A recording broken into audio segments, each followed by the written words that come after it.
James Carter TV. Now, for those of you that have been following this channel for a while, you know I'm usually NFL based at this time of year, but I will make NBA videos from time to time. Occasionally, I will make discussion videos like this, and then every month, the first of the month, I will release NBA power rankings, so just expect that from here on out. Now, you've probably already seen the title, and you're probably already commenting on this video, telling me how wrong I am, but I implore you to please at least listen to what I have to say before you yell at me in the comment section below. Let me preface my comments, even more so than I already have, by saying that I have been a Los Angeles Laker fan for 15 years, actually 16 years now at this point. Now, I have lived in Nashville, Tennessee for the majority of my life, okay, for the past 15 years actually. So you might wonder why I'm a Los Angeles Laker fan. You live in Nashville. Shouldn't you be a Memphis Grizzlies fan? First of all, I'm a Los Angeles Laker fan for two reasons. And you're going to say I'm a bandwagon fan, but listen to what I have to say before you say these stupid things. Number one, when I first moved to Nashville, Tennessee, this was 2000, by the way, the Memphis Grizzlies were not in Memphis. They were in Vancouver. Okay, that's number one. So as a young guy looking for a team, there was no team here. Second of all, once the Memphis Grizzlies did come here, they are the Memphis Grizzlies. They're not the Nashville Grizzlies. They're not the Tennessee Grizzlies. Memphis, although you may not believe it, Memphis is quite a bit away from Nashville. It's about 3.5 hours. The distance from Philadelphia to New York City is less than that. That distance is 2 hours. The distance from Miami to Orlando is about the same. These are two different cities, my friend. I mean, they might as well be in two different states. I'm pretty sure, I need to look this up, the distance from Cincinnati to Cleveland or from Pittsburgh to Philly, these distances are shorter than the distance from Nashville to Memphis. So I don't really connect with Memphis at all, despite the fact that they're in the same state. And as a young kid, as I was 3 years old, 4 years old, and I watched Kobe Bryant and Shaq, I fell in love. But you know what? And that's fine, because I don't care. I really don't care how your fanhood started, as long as you stick with it. How it started, who cares to me? Have you been consistent? And for the past 15 years, despite highs and lows, and they are low right now, I have been a consistent Los Angeles Lakers fan.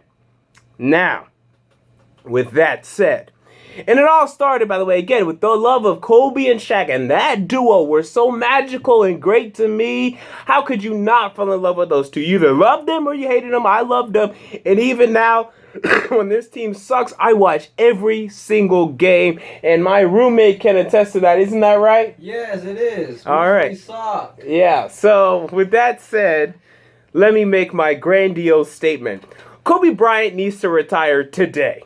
Not this month, not next month, not at the end of the year, definitely not 2 years from now. He needs to retire today. He's done. He's finished. He's absolutely done. And as I sit here and I watch each and every Los Angeles Lakers game, it is clear that this guy is completely detrimental to this basketball team. Completely and utterly. I mean, I can't believe it. I understand that certain shooters go through a shooting struggle and they get cold for a certain amount of time. Kobe Bryant's been consistently cold for 2 years. Last year, he shot 37% field goal percentage.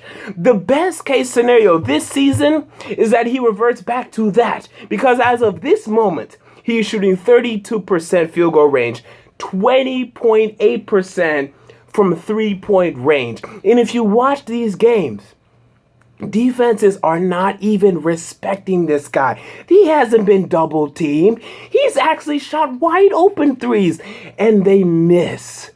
And when you have this young team, when you have ball handlers like Jordan Clarkson and D'Angelo Russell, who hasn't shown too much but has shown a little bit of sparks from here and now, Julius Randle, who needs the ball to operate and really can be a transitional power forward, when you have these three guys that need the ball in their hands to make plays, I really wonder why the hell Kobe Bryant insists on still shooting 12 shots a game. At this juncture, he is nothing more. I mean, there's nothing. I mean, nothing more than a free throw shooter at this stage. That's it. That's the only benefit he offers you. He's still shooting 81% free throw percentage. And when I look at this, and people are telling me, oh, it's a shooting woes. His shooting woes. Oh, his shoulder was hurting. He couldn't shoot till August. He's still getting used to shooting again.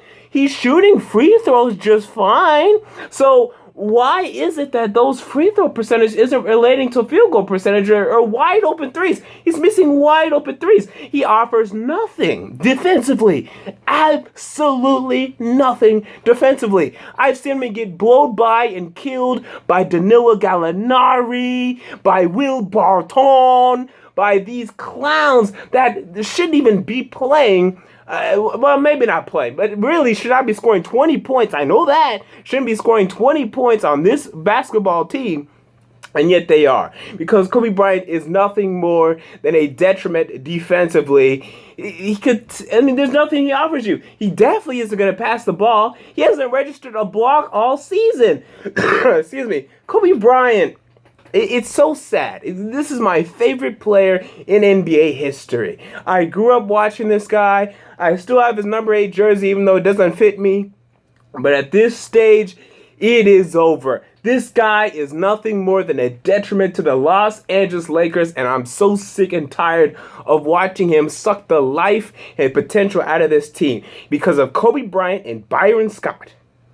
The Lakers are probably going to be one of the worst teams in the league. You take away those two and replace them with semi-decent starters, this team could win 30 games. But with Kobe Bryant and Byron Scott in the mix that are just detrimental to their team, I say forget it. He needs to retire today. He's done. And he doesn't want to say that he's done, but he knows it. If you listen to his interviews, he even said it, I suck.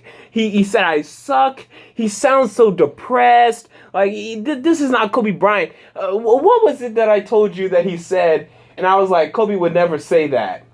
Oh, yeah, I remember what it was. Kobe Bryant was talking in a pregame about the New York Knicks in Madison Square Garden. And remembering that 61-point performance.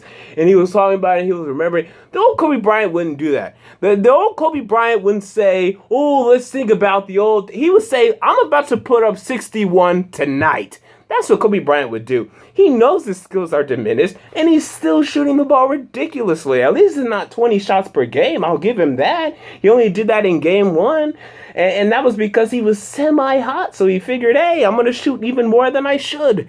It's sad for us Los Angeles Lakers fan, but Kobe Bryant needs to retire today. He's done. He's finished. And maybe I'll look back at this video. Maybe he'll heat up a little bit. But there's no way in hell that he's going to get this field goal percentage up to 40%. And at this stage in the NBA, if your field goal percentage is not at least 40%, you're nothing more than a detriment to your team. And that is exactly what Kobe Bryant is at this stage in his career. And it's sad. And he's still one of the greatest, the top 10 players of all time. But today, he needs to retire. And today, he's finished. And the sooner the Lakers can realize that, the sooner we can get over it and start building for the future once again. Until next time, James Carter TV, I'm out. Peace.